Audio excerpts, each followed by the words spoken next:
നമസ്കാരം.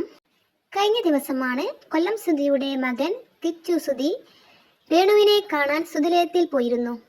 എന്നാൽ അമ്മയെ കാണാൻ സാധിച്ചില്ല എന്നും ഹൃദപ്പനെ കണ്ടു എന്നും കിച്ചു പറഞ്ഞു. കിച്ചുവും രേണുവും തമ്മിലുള്ള അകൽച്ചയ്ക്ക് കാരണങ്ങൾ വെളിപ്പെടുത്തിക്കൊണ്ട് കിച്ചു രംഗത്ത് എത്തിയിരുന്നു. കിച്ചു സുധിവിന്റെ വീഡിയോയ്ക്ക് പിന്നാലെ പൊട്ടിത്തെറിച്ചുകൊണ്ട് താരം രംഗത്ത് വന്നു. കിച്ചുവുമായുള്ള ചാറ്റ് പുറത്തുവിടുകയും ചെയ്തു.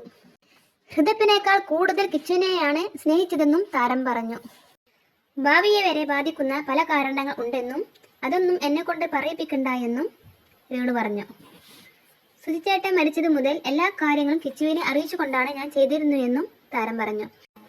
സബ്സ്ക്രിപ്ഷൻ തുടങ്ങിയ സമയത്ത് കിച്ചു എന്നോട് വേണ്ടാന്ന് പറയുകയാണെങ്കിൽ ഞാനത് ഒരിക്കലും ചെയ്യില്ലായിരുന്നു എന്ന് രേണു പറയുകയാണ്.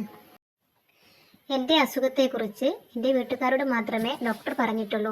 എന്നെ മാനസികമായി വിഷമിപ്പിക്കരുത് എന്ന് ഡോക്ടർ പ്രത്യേകം പറഞ്ഞതാണ്.